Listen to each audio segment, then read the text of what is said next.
In this week's Drab to Fab by Betenbough Homes, we're taking a look at the same table in 3 different ways.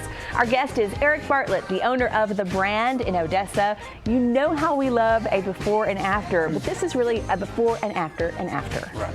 So, same table. First of all, we should discuss that this table exists in probably every American household. A lot of homes, yeah, it's a pretty popular table. So if we have something like this, we're going to start with looking at the brown table.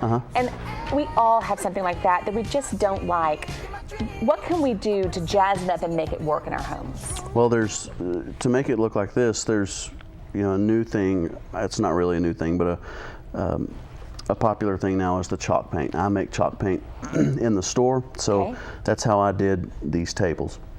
So people can come in and buy chalk paint from me and do it themselves, or they can bring in these pieces to me and I'll do them for them. Going from this old dated table, right, to something like this. And this is just a couple of examples, but there's many ways to go, with it, different colors or whatever. This is also a good probably starter project for some of us who want to test out our skills. Yeah, especially an end table because it's small and it's easy to handle. It's something that's not too big to take on like a dining suit or something like that. Exactly. Okay, so you sell this paint in the store, and tell me a little bit about how this works, because the idea is to paint it on and then you can see, I can still see the brown underneath here and some distressing. That's the goal. Right. So do you have to sand it, prime it? What's the process? Well, with chalk paint you don't have to do anything. That's why it's great.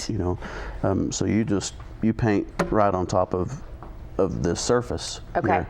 So you just need to make sure that surface is clean. You paint it, let it dry, and then that's where the distressing comes in, and that's where you get the different colors. Is I'll sand down to that finish, and then I'll sand down beyond that finish to the wood, which gives you more, I guess, depth. So you painted the whole thing blue, and then you went back and did this diamond pattern. Right, did the Harlequin diamonds on top of the blue. I mean, that way you want to paint your solid color first, so you don't have to paint 3 or 4 colors on top. You've got that as a background, and you tape on top of that. I love this so much. So think about the places in your home where you might need just a cheap, inexpensive table. Have some fun, take it out in the garage. Maybe even let your kids help you with it. Sure. And then if you just hate it and you don't like doing it yourself, take it to the brand and let Eric make it look fabulous, because it truly does change the way your whole room looks when you add just a pop of color or something fun like this. Exactly. Yeah. I love that. Thank you so much for being here with us. You're welcome. Thank Go you. in the brand, you'll be inspired by what you see, what's possible